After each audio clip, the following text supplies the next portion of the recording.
আসসালামু আলাইকুম বন্ধুরা, স্বাগত জানাচ্ছি নতুন একটি রেসিপি দেখার জন্য। আশা করছি আজকের রেসিপিটাও তোমাদের কাছে ভীষণ ভালো লাগবে। ফুটন্ত গরম তেলে মাংস দিয়ে এত মজার একটা রেসিপি হয়, না বানালে কখনোই জানতাম না।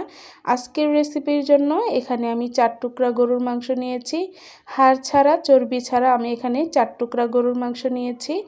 আমি আগে থেকেই প্যানে পর্যাপ্ত পরিমাণের তেল দিয়ে তেলটাকে আমি হালকা গরম করে নিয়েছি। এখন মাংসগুলো আমি একে একে করে দিয়ে দেব। চুলার জালটা অবশ্যই লো হিটে রেখে দিতে হবে, না হলে মাংসগুলো উপর দিয়ে পুড়ে যাবে আর মাংসটা সিদ্ধ হবে না। মাংসগুলো দেওয়া হয়ে গেলে এভাবে করে আমি এক পাশ উল্টিয়ে দেব। চারপাশে এভাবে উল্টিয়ে পাল্টিয়ে ভেজে নিতে হবে, না হলে এক পাশে কাঁচা থাকবে আর এক পাশ পুড়ে যাবে। আমার অনেক বন্ধুরা আমার ভিডিও দেখেন কিন্তু লাইক দেন না। প্লিজ একটি লাইক দিয়ে আমার ভিডিওটি দেখে নেবেন, আমার চ্যানেলটি সাবস্ক্রাইব করে আমার পাশে থেকে যাবেন বন্ধুরা। দেখুন বন্ধুরা, আমি এভাবে করে বারবারই উল্টিয়ে পাল্টিয়ে নিচ্ছি। কিছু সময় যাওয়ার পর মাংসটার রঙটা একটু চেঞ্জ হয়ে গিয়েছে। দেখুন বন্ধুরা, এখন আমি আবারও উল্টিয়ে পাল্টিয়ে নেব। এই রেসিপিটা দেখতে যেমন সুন্দর, খেতে ভীষণ মজা, আর এই রেসিপিটি সবাই অনেক বেশি পছন্দ করবে। একবার কাউকে খাওয়ালে বারবার রিকোয়েস্ট আসবে এই রেসিপিটির জন্য। এই রেসিপিটি এত বেশি মজা। দেখুন বন্ধুরা, মাংসের কালারটা একটু চেঞ্জ হয়ে গিয়েছে। আমি আরও কিছু সময় এভাবে করে ভেজে নেব। মাংসের কালারটা যখন একদম লাল হয়ে যাবে তখন আমি মাংসটা নামিয়ে নেব। এভাবে করে বারবার এই পাশ ওপাশ করে উল্টিয়ে দিতে হবে। দেখুন বন্ধুরা, এভাবে করে চারপাশ উল্টিয়ে পাল্টিয়ে নিতে হবে। আর চুলার জালটা অবশ্যই লো হিটে রেখে নেবেন। দেখুন বন্ধুরা, আমার মাংসটা একদম পারফেক্টভাবে লাল হয়ে গিয়েছে। এখন মাংসটাকে তেল ঝরিয়ে তুলে নেব। দেখুন বন্ধুরা, মাংসটা কত সুন্দর ও লোভনীয় লাগছে।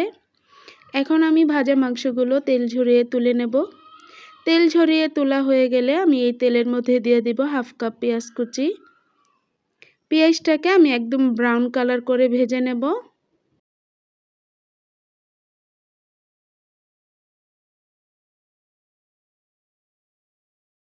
পেঁয়াজটা আমার ভাজা হয়ে গিয়েছে। এখন আমি পেঁয়াজটাকেও তেল ঝরিয়ে তুলে নেব। পেঁয়াজটা তোলা হয়ে গেলে এর মধ্যে দিয়ে দেব একটা বড় সাইজের রসুন। আমি রসুনগুলো ছিলে নিয়েছি।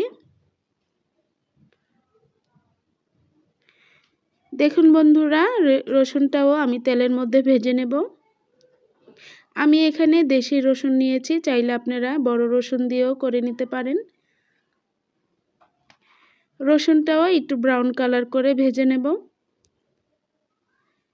রসুনটাও আমার ভাজা হয়ে গিয়েছে। এখন রসুনটাকেও আমি তুলে নেব।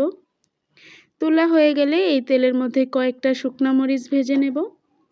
রসুনগুলো তোলা হয়ে গেলে দিয়ে দেব এখানে 4-5টা শুকনো মরিচ। আমি আমাদের পরিমাণ মতো শুকনো মরিচ ভেজে নিচ্ছি। আপনারা চাইলে আপনাদের পরিমাণ মতো আপনারা শুকনো মরিচ দিয়ে নিতে পারেন।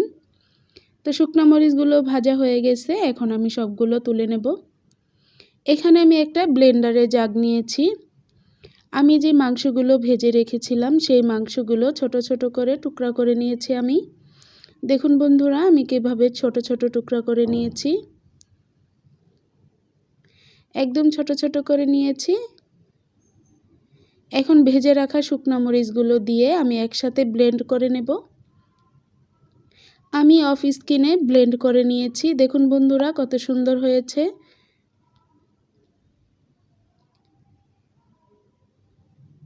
আমি সবগুলো একটা প্লেটে নিয়ে নিয়েছি। এখন এর মধ্যে নিয়েছি একটা পেঁয়াজ কুচি, নিয়েছি 2-3টা কাঁচামরিচ কুচি।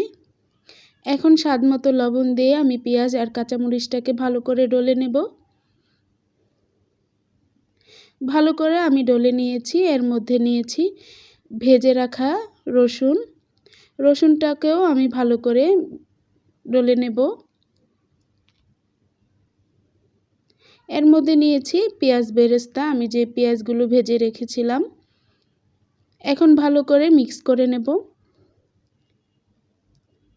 এখন ঝুরা মাংসের সাথে সবগুলো পেঁয়াজ কাঁচামরিচ আমি মেখে নেব। এই খাবারটা অনেক বেশি লোভনীয় আর অনেক বেশি মজা। এই রেসিপিটি সবাই অনেক বেশি পছন্দ করে বন্ধুরা। একবার যদি এভাবে ট্রাই করেন সবাই অনেক বেশি প্রশংসা করবে। দেখুন বন্ধুরা, আমারটা তো বানানো হয়ে গিয়েছে। এখন আমি একটা প্লেটে তুলে নিচ্ছি। দেখুন কত সুন্দর ও লোভনীয় লাগছে। একবার হলেও এভাবে ট্রাই করে দেখবেন বন্ধুরা, ভীষণ ভীষণ ভালো লাগে। আজকের রেসিপি আপনাদের কাছে কেমন লাগলো অবশ্যই কমেন্টে জানাবেন। যদি ভালো লাগে প্লিজ একটি লাইক দিয়ে আমার চ্যানেলটি সাবস্ক্রাইব করে আমার পাশে থেকে যাবেন বন্ধুরা। সবাই ভালো থাকবেন, খাবার নষ্ট করবেন না বন্ধুরা। আসসালামু আলাইকুম।